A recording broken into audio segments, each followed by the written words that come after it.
سب سے پہلے تو میں جی آپ کا میڈیا کا شکر گزار ہوں کہ ہم سمجھتے ہیں کہ جو رائٹ انفارمیشن ہے ریگارڈنگ جڑا والا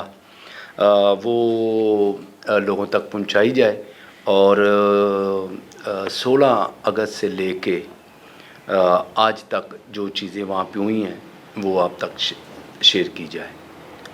تو ٹوٹل جو 16 اگست کو جب یہ واقعہ ہوا تھا، انفارچونیٹلی ہماری میٹنگ جو ہے وہ چیف جسٹس پاکستان امرتا بندیال صاحب جو فارمر چیف جسٹس تھے ان کے ساتھ فکس تھی، اور میٹنگ کیونکہ ریگارڈنگ تھی یہ سکھ کمیونٹی کے جو گریویس تھے ان پہ۔ سکھ کمیونٹی کے ایک ڈیلیگیشن ہمارے پاس آیا اور انہوں نے ایک ریکویسٹ ہمیں دی جس کو ہم نے فارورڈ کیا اور ٹائم لیا چیف جسٹس پاکستان سے کہ ہم آپ سے میٹنگ کرنا چاہتے ہیں، اور وہ میٹنگ 16 اگست کو ہماری ہوئی۔ اور جب میٹنگ ہوئی تو اسی میں کیونکہ سیم ڈے یہ واقعہ ہوا تھا تو اس پہ بھی بات چیت ہوئی، لیکن ہم نے 2 اپلیکیشنز فارورڈ کیں فوری طور پر اپنے لیگل ہیڈ کاشف نعمت صاحب سے۔ ہم نے ان کو سے بات چیت کی، اور کیونکہ بھائی پرویز اور اس وقت خالد گل صاحب ہمارے ساتھ ہی تھے جب چیف صاحب سے میٹنگ ہوئی، تو ہم نے 2 اپلیکیشن فائل کر دیں۔ اس میں ایک ہم نے کیونکہ جو سوموٹو 1 پشاور بم بلاسٹ کا ابھی تک چل رہا ہے، اس میں ہم نے ایک فائل کر دی کیونکہ وہ ڈائریکشن ہے اور وہ سیپریٹ بینچ چل رہا ہے اقلیتوں کے حقوق کے حوالے سے، جس میں 1 مین کمیشن بنایا گیا۔ تو دوسری ہم نے پٹیشن اپلیکیشن جو تھی وہ فائل کر دی HR cell supreme court of Pakistan میں۔ تو جو چیف جسٹس پاکستان امرتا بندیال صاحب تھے HR سیل میں وہ ٹیک اپ ہوئی اور گورنمنٹ پنجاب سے رپورٹ منگوا لی گئی۔ ایک ہیئرنگ فکس ہوئی 21 اگست کو ایک ہیئرنگ فکس کی گئی جس کو ہیڈ کرنا تھا چیف جسٹس پاکستان امرتا بندیال صاحب نے، اور اس کے بعد اطہر اللہ صاحب، اور 3 رکنی یہ بینچ تھا۔ لیکن انفارچونیٹلی جب بات ہوئی تو کیونکہ مجھے بھی نوٹس کر دیا گیا، لیکن اس وقت تک پنجاب گورنمنٹ کی طرف سے کوئی رپورٹ HR میں جمع نہیں کروائی گئی تھی، وہ ہیئرنگ نہ ہو سکی۔ اس کے بعد پھر چیف جسٹس پاکستان امرتا بندیال صاحب نے ایک بینچ اسٹیبلش کر دیا جس کو ہیڈ کیا جاز الحسن نے۔ تو وہ ہماری ایک جو ہیئرنگ تھی وہ ہوئی، اور جس میں جو ہمارے گریویس تھے وہ ہم نے اس میں ان کو بتائے اور اس پہ باقاعدہ ڈائریکشن ہوگی۔ تو اس میں کیونکہ جو ہماری پٹیشن تھی وہ اس کا ٹائٹل جو تھا وہ یہ تھا کہ FIR اگینسٹ 2 کرسچن پیپلز۔ تو تھینک گاڈ کہ آفٹر یہ جو ہیئرنگ دوبارہ سے ہوئی ہے، اس میں جو چیزوں کے بعد پھر ایک میٹنگ ہماری ہوئی جس میں CPO اور SSP انویسٹیگیشن، کیونکہ SSP انویسٹیگیشن نے یہ رپورٹ جب لے کے وہ گئے تو وہاں پہ کافی ساری چیزیں سامنے آئی، تو وہ بھی میں آپ سے ڈیٹیل میں بات کروں گا آج۔ اس کے بعد کیا ہوتا ہے کہ ہماری میٹنگز جو ہیں وہ پولیس کے ساتھ ہوتی ہیں، اور پتہ یہ چلتا ہے کہ کیونکہ آلریڈی میں نے وہاں پہ کورٹ کو انفارم کر دیا تھا کہ ہمارے 36 جو لوگ ہیں ان کو گرفتار کیا گیا ہے، اور اس کے بعد فوری طور پر یہ ریلیز بھی ہوئے۔ 4 لوگ رہتے تھے، جب ہم نے SSP انویسٹیگیشن اور RPO سے ملاقات کی تو سیم ڈے ہم نے ان کو ریلیز بھی کروا دیا۔ اور ایک جو FIR تھی کیتھولک جو ہمارے فادر خالد صاحب ہیں ان کی FIR جو تھی وہ درج نہیں کی جا رہی تھی، وہ بھی ہم نے پھر سیم ڈے اس کو درج کروایا، اور فروری 1 کو اس پہ JIT بنی۔ تو ہم نے جب یہ ساری میٹنگز چلتی رہی، ہم نے بار بار جو چیزیں کہتے رہے لیکن اس پہ امپلیمنٹیشن کو یقینی نہیں بنایا گیا، اور اس دوران ہماری جو میٹنگز ہیں وہ چیف آف آرمی سٹاف سے بھی ہوئی جس میں بڑا اس پہ بھی بات کی گئی چڑا والا کیس پہ، اور بڑا سخت غصے کے ساتھ اظہار کیا انہوں نے کہ ریاست جو ہے اس کی اجازت نہیں دیتی۔ تو اب جو ساری چیزوں کے بعد ہم نے فیصلہ یہ کیا، کیونکہ نیچے ہمارے جو بشپ ہیں آزاد مارشل صاحب president moderator church of Pakistan, انہوں نے ایک پٹیشن فائل کی ہوئی تھی کہ جوڈیشل کمیشن بنایا جائے۔ گو کہ گورنمنٹ نے اس پہ اپنا رد عمل دے دیا کہ ہم نے JITs بنا دی ہیں، ہم جوڈیشل کمیشن نہیں بنائیں گے۔ تو اس لیے ہم نے جب دیکھا کہ اب کچھ صورتحال بہتری کی طرف نہیں جا رہی تو ایک فائنل یہ کیا گیا کہ ایک ارلی ہیئرنگ اپلیکیشن جو ہے وہ فائل کی جائے. تو 7 تاریخ کو ہم نے ارلی ہیئرنگ اپلیکیشن فائل کی, جس کو ابھی جو سٹنگ چیف جسٹس عیسیٰ فیض صاحب ہیں انہوں نے ٹیک اپ کیا, اور 3 رکنی بینچ انہوں نے بنایا, اور ہم ان کے شکر گزار ہیں کہ انہوں نے خود یہ جو اپلیکیشن ہے اس پہ بینچ کا حصہ بنے اور انہوں نے سنا. تو آپ سب کو پتہ ہے کہ جب ہیئرنگ ہوئی اور ہمیں لیٹ نوٹس کیے گیا, لیکن انفارچونیٹلی جو گورنمنٹ نے رپورٹ جمع کرائی وہ ہمیں نہ مل سکی. اور جب ہم وہاں پہ گئے, اس میں ایک اور بڑی خوش شائن بات یہ تھی کہ ایک قابل لا آفیسر جو تھا بیرسٹر فیصل صدیقی صاحب وہ بھی اس میں پیر ہوئے. تو جب کیونکہ میں 2 اس میں اپلیکیشن کا پٹیشنر ہوں جس پہ یہ جڑاوالا کے کیس پہ یعنی کہ ہیئرنگز ہوتی ہے, 7748 یہ جو ہے یہ سکھ کمیونٹی کی طرف سے میں نے فائل کی ہے, اور دوسری جڑاوالا کا جو کیس ہے CMA 7715 ہے. تو اس پہ جب یہ ہمیں نوٹس ہوئے اور صبح جب یہ ہیئرنگ ہوئی تو لمبی ہیئرنگ ہوئی, کم سے کم 4 سے 5 گھنٹے جو نا وہ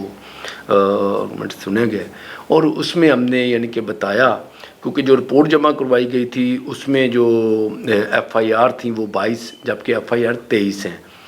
اور JITs کیونکہ انہوں نے 10 کی جبکہ JITs جو وہ 11 ہیں. تو اس طرح کے اور بھی معاملات تھے جس پہ یعنی کہ ساری چیزیں ہوئیں, جو ہم نے اپنی ارلی ہیئرنگ اپلیکیشن تھی جو ہمارے گریویس تھے وہ, کیونکہ وہاں پہ جب جاتے ہیں تو آپ سمجھتے ہیں کہ وہ اس میں کافی ساری چیزیں بریف کی گئی تھیں. تو جب وہ ساری چیزیں آئیں تو رپورٹ کے وہ ساری برعکس تھیں اس کے لیول. یہ پہلی دفعہ نہیں ہوا کہ گورنمنٹ پنجاب یا کوئی بھی سندھ ہو یا کوئی بھی گورنمنٹ جب بھی منورٹیز کے حوالے سے اپنی رپورٹ جمع کرواتی ہیں تو وہ آج تک میرے خیال سے عدالتوں کو سیٹسفائی نہیں کر سکی. تو اس لیے یہ جو رپورٹ میں جو پنجاب گورنمنٹ نے جمع کرائی وہ بھی رد کر دی گئی ہے. اس میں تھوڑا سا آپ کو بتا دوں جو ٹوٹل پہلے ہیئرنگ سے پہلے جو ہمارے پاس تعداد تھی جو لوگوں کو جوڈیشل کیا گیا وہ 283 تھی, اور اس میں بیلیں جو تھیں وہ 224 بیلز تھیں. اور انفارچونیٹلی جب اس کے بعد جب یہ ہیئرنگ میں جو رپورٹ انہوں نے پیش کی اس میں انہوں نے کہا کہ 304 لوگ ہیں جو اریسٹ ہیں, اور 18 چلان جو ہیں وہ ہم کمپلیٹ کرنے جا رہے ہیں. یہ وہ رپورٹ تھی جس پہ بڑا چیف جسٹس صاحب نے کہا کہ ماشاءاللہ, اور کافی ساری چیزیں وہاں پہ ہوئیں کہ ایک سیاسی جماعت کا بھی وہاں پہ ذکر کیا گیا جو کہ خود SSP نے یہ ایک نجی TV کو انٹرویو دیتے ہوئے کہا. تو یہ ساری چیزیں وہاں پہ ہوئی ہیں. آج تک جو ابھی فریش رپورٹ ہے اس میں 225 بیل ہو چکی ہیں, اور 358 358 جو ملزمان ہیں وہ پکڑے گئے ہیں. تو اس طرح سے یہ ساری چیزیں ہیں, اور اس میں جو ریکوری ہے وہ کافی حد تک ہمارے کہنے کے بعد یہ ریکوریز انہوں کی ہے جس میں پٹرول ہے اور اس کے علاوہ کرین ہے, اور 11 آئٹمز انہوں نے لکھی ہیں جس میں. لیکن ہم ڈیمانڈ کرتے ہیں کیونکہ جو ہمارے آئی وٹنس ہیں, کل جب ہماری میٹنگ ہوئی تو اس میں انہوں نے باقاعدہ کہا کہ پاؤڈر والا کیمیکل تھا وہ پھینکتے تھے اور اس کے بعد آگ لگائی جاتی تھی. تو انہوں نے غالباً پٹرول ہی کیا ہے, اور اس کے بعد ہم نے ان کو بتایا ہے کہ جس سے فادر خالد مختار صاحب کا ٹریکٹر ٹرالی کے ساتھ یہ سارا گرایا گیا اگر وہ بھی لیا جائے تو میرے خیال لیٹس دیکھتے ہیں کہ اس میں کیا ہوتا ہے. لیکن ایک بات جو ہماری ان کے ساتھ ہوئی, اور انہوں نے کہ جو ہمارا ٹائٹل تھا اپلیکیشن کا کہ جب چیف صاحب نے پوچھا کہ آپ نے انہی کو گرفتار کر لیا, اور اس کے بعد تو وہ جو 2 راجہ اور روکی لڑکے تھے ان کو تو میرے خیال سے انہوں نے جو تھا میں فرق کر دی ہے کہ ان کا تو بے گناہ کر دیا ان کو. یہ ہم نے کوشش کی ہے اور ہماری کوشش سے یہ بے گناہ ہو گئے ہیں. اب جو بھی ان کا کونسل ہے جہاں وکلا حضرات بہتر سمجھتے ہیں کہ ان کو کوئٹ کرانا ہے, بیل کروانی ہے, جو بھی وہ اپنا کروا سکتے ہیں. لیکن اس کے برعکس جو report supreme court of Pakistan میں جمع کروائی گئی جس کا نوٹس سابقہ چیف جسٹس پاکستان عمرتاب بندیال صاحب نے لیا, اس میں انہوں نے بتایا ہے کہ 5 سے 6 ہزار لوگ تھے. تو اس پہ ہمارا ہے کہ وہ لوگوں کو پکڑیں آپ اور ابھی جو اس دن میٹنگ کے بعد ہماری سی پی او اور ایس ایس پی اور ڈی ایس پی لیگل اور ہماری لا ٹیم جب ان کے ساتھ میٹنگ ہوئی ہے تو 4 رکنی کمیٹی جو ہے وہ وہاں پہ انویسٹیگیٹ کر دی ہے، جس کو ہیڈ کر رہے ہیں لالا روبن ڈینیل صاحب جو فیصل آباد سے ہیں، فادر خالد مختار جو کیتھولک چرچ کے اور بڑے ایکٹیو اس میں اپنا رول ادا کیا، اور 2 جڑاوالا کے لوگ ہیں، ایک شکیل بٹی اور ایک لڑکا زہب ہے۔ یہ کمیٹی ہم نے بنا دی اور کل ایس پی کے ساتھ ان کی میٹنگ بھی ہو گئی ہے، اور تمام جو انویسٹیگیشن ریشیڈول کر رہے ہیں وہ کہ گھروں کا وزٹ کر کے لوگوں سے پوچھا جائے کہ کس طرح سے یہ ساری چیزیں، تاکہ کوئی نکونہ نہ رہے، اور اسی طرح سے جب وہ چلان پیش کرتے ہیں تو کم سے کم جو ملزمان ہیں جنہوں نے یہ حرکت کی ہے ان پہ کچھ نہ کچھ تو ہونا چاہیے کہ کل کو عدالتیں ان کو دیکھ سکے، سزائیں سنا سکیں۔ اس کے بعد میں کاشف صاحب سے کہوں گا کہ جو ہائی کورٹ میں پٹیشن دائر کی گئی ہے اس کے متعلق۔ جی تھینک یو۔ اس میں کمپنسیشنز اور رینوویشنز جہاں پہ وہ چرچز سارے جلائے گئے ان کے حوالے سے ایک ہم نے لاہور ہائی کورٹ میں پٹیشن فائل کی تھی، اس میں میرے ساتھ نیاز عامر صاحب تھے اور عمران رنداوا ایڈوکیٹ ہیں۔ تو وہ کمپنسیشن جو پٹیشن ہے وہ ڈالنے کا ہمیں یہ فائدہ ہوا ہے کہ وہاں پہ جو وکٹم فیملیز ہیں ان میں پہلے 78 لوگوں کو انہوں نے 2 ملین کے چیکس دیے تھے، تو ابھی ہماری پٹیشن ڈالنے سے جو کچھ پینڈنگ چیکس تھے جو انہوں نے بڑی دیر کے اگست کے مہینے سے ہی روکے ہوئے تھے، تو 6 چیکس اس میں اور ایڈ کر دیے گئے ہیں۔ ابھی جن کو گورنمنٹ کی طرف سے 2 ملین ملا ہے وہ چیف صاحب نے بڑے سخت ریمارکس اس میں دیے تھے کہ آپ ابھی تک کیوں نہیں وہ فردر پے کر رہے۔ اس میں ایک تھوڑا سا ایشو آیا ہوا ہے، وہ یہ ہے کہ وہ ایک گھر کو ایک یونٹ جو ہے کنسیڈر کر رہے ہیں۔ ہمارا اس میں مطالبہ یہ ہے کہ ایک گھر میں 2 3 فیملیز ہیں، اور انہوں نے سپریم کورٹ میں بھی جو جا کے رپورٹ داخل کی ہے پنجاب گورنمنٹ نے، اس میں یہی کہا گیا ہے کہ each family not each home اور یونٹ۔ تو ہم اس میں یہ کہہ رہے ہیں کہ ایچ فیملی کی جہاں پہ بات ہے، ایک گھر میں 2 3 لوگ بھی کئی گھروں میں رہ رہے تھے، تو سامان تو سب کا علیحدہ علیحدہ جو ہے وہ اس کا نقصان ہوا ہے یا جلا دیا گیا ہے، تو اس میں ایچ فیملی ہی کی پھر بات رکھی جائے۔ اس میں پہلے بھی پریسیڈنٹس ہے کہ 2 جگہ پہ ایک گھر میں 3 4 فیملیز تھیں تو انہوں نے ان کو کمپنسیٹ کیا ہے۔ تو ہم اب یہ کہہ رہے ہیں کہ ریسٹ آف دا جو 28 ایسی فیملیز ہیں جو مختلف گھروں میں رہ رہے تھے، رہائش پذیر تھے، تو ایک کو مل گئے ہیں تو ان کو دوسروں کو ملے ہی نہیں، تو اس میں کل کے لیے وہ کیس فکس ہے۔ تو ہم یہ امید کرتے ہیں کہ جیسے پہلے پینڈنگ 6 چیکس انہوں نے دیے ہیں، فردر بھی وہ چیف صاحب نے کہا ہے جی کہ اس میں ساری جو اسیسمنٹ کمیٹی تھی اس کو ڈائریکشن دی تھی کہ وہ دوبارہ اس کو کیلکولیٹ کر کے لائے، تاکہ اس میں ہماری کوشش ہے کہ جو ہماری 28 فیملیز وکٹم فیملیز رہ گئی ہیں ان کو بھی جو ہے نا کمپنسیشن کے 2 ملین ایچ فیملی جو چیک کہنا مل جائے۔ فردر اس میں یہ تھا کہ چرچز کی رینوویشنز تھی، سٹارٹ میں تو انہوں نے بڑی تیزی سے چرچز پہ کام شروع کیا تھا، اینڈ لیٹر آن اس کو 1 2 ماہ کے بعد روک دیا گیا۔ تو اس پٹیشن پہ لوکل گورنمنٹ اس کو دیکھ رہی تھی، تو نوٹس لیتے ہوئے چیف صاحب نے ان کو بھی کہا ہے کہ جلدی سے جلدی جو ہے نا چرچز جو رہ گئے ہیں اس کو کمپلیٹ کیا جائے۔ تو ابھی انہوں نے دوبارہ سٹارٹ کر دیا تھا رینوویشن ورک، تو اس میں ہم امید کرتے ہیں کہ آنے والے 10 15 دن میں جو 26 کے 26 چرچ تھے وہ بھی رینوویٹ ہو جائیں گے مکمل طور پہ۔ اچھا، یہ جو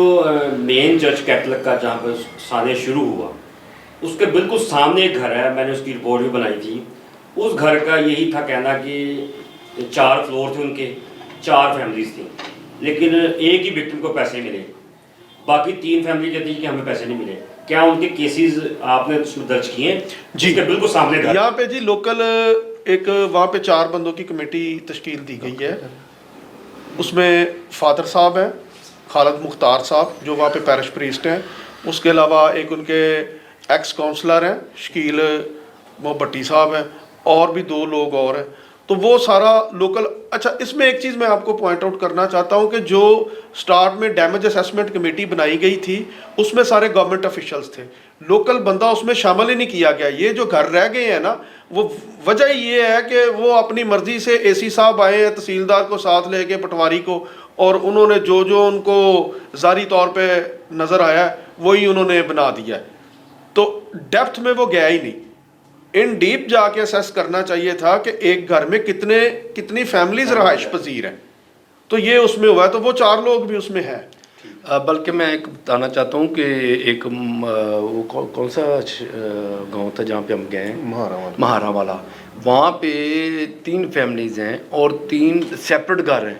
ان کو بھی ایک ہی ڈکلیئر کر دیا ہے۔ اچھا، آپ نے وہاں پر لوکیٹ کیا کہ وہاں پر کچھ وکٹم تھے وہ رہتے ہی نہیں تھے وہاں پر، لیکن ان کو بھی چیک ملے ہیں، ان کو کوئی نشاندہی کی ہے؟ دیکھیں جو ہمارے پاس ڈیٹیلز آئی ہیں ان کے مطابق تو وہی لوگوں کو آئیڈینٹیفائی کیا گیا نا جو وہاں رہ رہے تھے۔ کچھ لوگوں کو کہنا تھا وہاں پر کہ نہیں ایسی بات نہیں ہے، 84 لوگوں کو چیکس دیے گئے ہیں، اور وہ بڑی اس میں ڈیمیج اسیسمنٹ کمیٹی نے بڑی گراس روٹ لیول پہ جا کے ان کی انکوائری کی ہے، اس میں گورنمنٹ افیشل، تحصیلدار، پٹواری اور وہ سارا عملہ، ان کا مشینری پوری سرکاری انوالو تھی۔ تو ہم تو یہ کہہ رہے ہیں کہ جی یہ جو ایک گھر میں کچھ فیملیز رہ گئی ہیں ان کو دیے جائیں، یہ تو پاسبل ہی نہیں ہے کہ باہر کا بندہ آگے کوئی 2 ملین لے گیا ہو۔ اچھا یہ بتائیں، دیکھیں آپ نے ابھی فگر بتائے کہ 26 چرچ جو مسمہ یہ توڑ کی،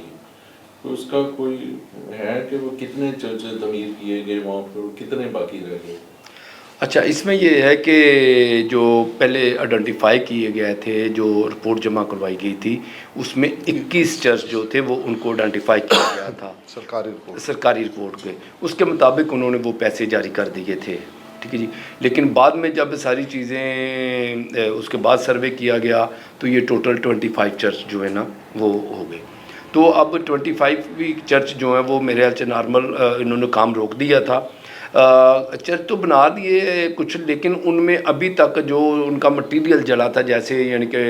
ڈائس ہے یا ساؤنڈ سسٹم ہے یا باقی چیزیں ہیں، ڈرم ہے یا یہ اے سی وغیرہ، یہ روک دیے تھے۔ تو جیسے یہ پٹیشن ہوئی ہے اس کے بعد بڑا تیزی سے کام جاری ہے، میرے خیال سے شروع ہو جتنے چرچز ہیں سب جی سب ہو رہا ہے۔ کیا آپ یہ مناسب سمجھتے ہیں کہ آپ سی ایم سے آپ کا جو بھی یہ معاملہ ہے اس پہ کوئی ریٹرن اس کو دیں یا اس سے کوئی وفد کی صورت میں ملاقات کریں؟ جی بالکل، آپ کو پتہ ہے implementation minority right forum Pakistan کا اس لیے سب سے بڑا فورم کہا جاتا ہے کیونکہ اس کی جتنی میٹنگز ہیں وہ ٹاپ لیولز پہ ہوتی ہیں، اور خدا کا شکر ہے ہمیں یہ موقع ملتا ہے کہ ہم نے ہائی لیول پہ اس کی ساری میٹنگز کی ہیں۔ ایون کہ جب چیف جسٹس پاکستان کا الف برداری تھی تو اس وقت ہم نے ریکویسٹ کی چیف آف آرمی اسٹاف سے، اور ودن 1 ویک میں ملاقات ہوئی ہماری، اور بڑی دبنگ ملاقات ہوئی، اور اس کے بعد ہم چیف صاحب سے بھی ریکویسٹ کی۔ تو ایسا نہیں ہے کہ کبھی بھی ایسی چیزیں ہوئی ہوں کہ نہ ملا ہو، اور آپ کو پتہ ہے فوری طور پر کرسچن ڈیلیگیشن نے پرائم منسٹر سے بھی ملاقات کی، کیئر ٹیکر سے، چیف آف آرمی اسٹاف سے ہم خود ملے، اور سی ایم صاحب سے بھی یہ ساری چیزیں چلتی رہیں۔ تو بلکہ جو نگران سی ایم صاحب تھے انہوں نے تو 24 کی رات جو ہے وہ یعنی کہ چرچ آف پاکستان میں، اور سنڈے جو تھا کرسمس وہ کیتھیڈرل چرچ میں۔ تو یہ ساری چیزیں ابھی فوری طور پر یعنی کہ گورنمنٹ آئی ہے، اور جو ہمارے دوست لوگ ہیں ان کے ساتھ جو آئے ہیں ان کو سارا پتہ ہے، اور ہم بھی کوشش کریں گے بالکل ان کو ملیں گے ملاقات کریں۔ اچھا، مذہبی انتشار پسندی کی بات کرتے ہیں تو جڑا والا کا واقعہ جب شروع ہوا اس میں وہی مذہب کے حوالے سے کہ عربی کے نام لکھے گئے، ابھی 2 دن پہلے لاہور کے اندر اچرا میں خاتون نے اچھا میں سمجھتا ہوں نہیں میں سمجھتا ہوں کب جڑا والا پہ بات نہیں، میں جڑا والے کی طرف ہی آ مولانا حضرات پہنچ کے وہاں پر انہوں نے فوجر کو لڑکی کو ہراساں کیا، اب لڑکی نے وہاں پر معافی مانگ لی، تو کیا اس طرح کے واقعات میں ہمارے جو لوگ اس طرح پکڑے جاتے ہیں مذہبی انتشار پسندی میں، کیا ان کو آگے ریلیف ملے گا؟ اچھا دیکھیں، 2 طرح کی باتیں ہیں۔ ریلیف بالکل میں آپ کو بتاتا ہوں کہ چند دن پہلے فیصل آباد کے گاؤں میں، ٹھیک ہے، یونس مسیح کو پکڑا گیا، 295B کا پرچہ ہوا، اور ہماری ریکویسٹ پہ جب ہم نے سی پی او صاحب سے فوری رابطہ کیا، اور سی پی او صاحب نے بلکہ اپنی میٹنگ میں بھی یہ کہا، انہوں نے ہمارا رابطہ، میں نے کہا جی اس کو میرٹ پہ آپ نے دیکھنا، وہ پولیس حرکت میں آئی، 2 دن بعد انہوں نے باعزت آدمی جو تھا یونس مسیح وہ ہم حوالے کر دیں۔ اس میں ایک چیز ہو رہا ہے، یہ تقریباً آپ کو سال تو نہیں ہوا لیکن 6 ماہ ہو گئے۔ اتنی سست روی کا شکار کیوں رہا یہ معاملہ سر؟